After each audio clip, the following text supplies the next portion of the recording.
Your job is to work on you. And certainly you're going to model all of these things because you're going to be doing them. But your job is not to force, make, or cause anyone to feel guilty because they're not using conscious discipline. There's another question. What if the grandparents don't do it? What I would strongly suggest is, instead of trying to force people to do it, when those folks are uncomfortable or say, oh, you're being too soft, or this kid needs some discipline, now is your chance to use conscious discipline with them. Take a deep breath. Choose to see the best in them. Choose to see that it's scary for them to change, that you've decided to make this change and this journey before they did.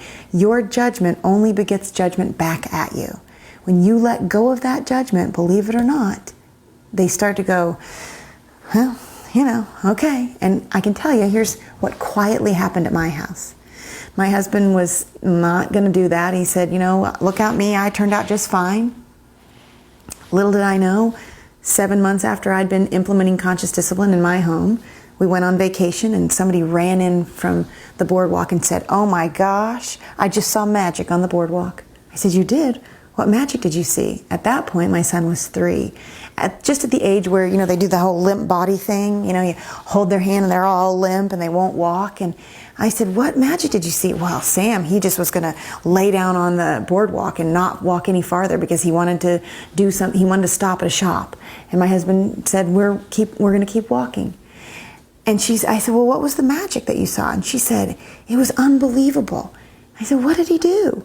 And she said, he looked right at him and he said, do you want to hold my hand or do you want to ride on Aunt Tam's shoulders?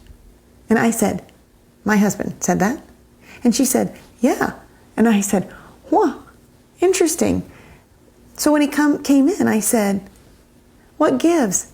I've never heard you. In fact, I've kind of heard you mock some of the stuff that I do. And he said, you think I'm going to practice in front of the expert? And I said, oh, touche, understand, you're right. So sometimes the modeling that you do with your family members, even your parents, quietly they go away, and in the safety of their own place, they give that a try. But they are not going to try those new skills in front of you. So that would be a critical piece. Now I can also tell you about the grandparent piece. Here's what happens. When you teach this to your children at a very young age, it becomes the way that they see the world. It's their first language. So when your parents say or act in a traditional or fear-based way, you've already armed your children with skills how to handle upset situations. I can't tell you how many times my 3-year-old daughter sat in the back of my dad's car in her little car seat while he was yelling at everyone outside who was driving too slow or didn't turn when they were supposed to or didn't put their turn signal on. And she'd say, Pawpaw, you need to take a big, deep breath. It's not nobody's fault. Take a big, big breath. And he would laugh and giggle. And of course, guess what would happen? He would change his state and I didn't have to put earplugs in her ears.